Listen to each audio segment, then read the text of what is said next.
Here's a quick video on how to replace the battery in your Audi key fob. This is a US only demonstration. If you have a non-US model, I've put a video right here. You can click on that and watch how to do that. For this version, you will need a 2032 battery, and you can get these off Amazon. I've put a link below in the description. You can use a small screwdriver, but it's really not necessary. So what you want to do here is press this button, and there's a latch on the US one. It's in the middle. On the European ones, it's on the sides.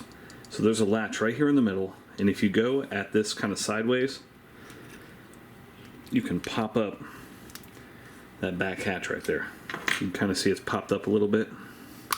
Pull that out. You can kind of see this is where the latch is right here. So you want to make sure you get in there, or you can just use a screwdriver like that.